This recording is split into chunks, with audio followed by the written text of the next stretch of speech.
समाजाच्या उन्नतीसाठी विधानसभेत आमदार हवा. 4.85 कोटींचा निधी आणून उजळाईवाडीत हॉस्टेल आणि स्पर्धा मार्गदर्शन केंद्र होणार. हणबरगवळी समाजाच्या सत्कार आणि गुणगौरव सोहळ्यात खासदार माने यांचं प्रतिपादन. गडिंग्लज तालुक्यातील महागाव इथं आयोजित हणबरगवळी समाजाच्या सत्कार आणि गुणगौरव सोहळ्यात खासदार धैर्यशील माने यांनी समाजाच्या समस्यांचं निराकरण करण्यासाठी विधानसभेत समाजाचा आमदार असणं अत्यावश्यक असल्याचं मत व्यक्त केलं. समाजाचा आमदार 1 रुपया सुद्धा न खर्च करता निवडून आणा आणि हणबरगवळी समाजाच्या पाठीमागे आम्ही हिमालयासारखे ठाम उभे राहू, असं माने यांनी ठामपणे सांगितलं.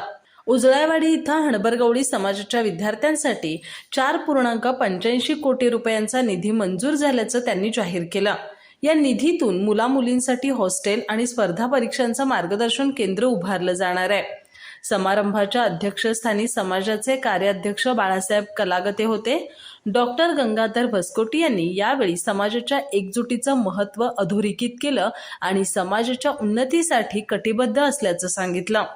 कोणतीही सत्ता नसताना आम्ही अनेक ठिकाणी कूपनलिका खोदल्या, शेतकऱ्यांचं कर्ज माफ केलं आणि आरोग्य शिबिरांचं आयोजन करून मोफत उपचार दिलं, असं त्यांनी सांगितलं. समारंभात तात्यासाहेब हांडे, शामराव खोत, मारुती नवलाई, अजित काणे, सर्जेराव मटकर, सागर बुर्ले यांच्यासह हणबरगवळी समाज मोठ्या संख्येनं उपस्थित होता.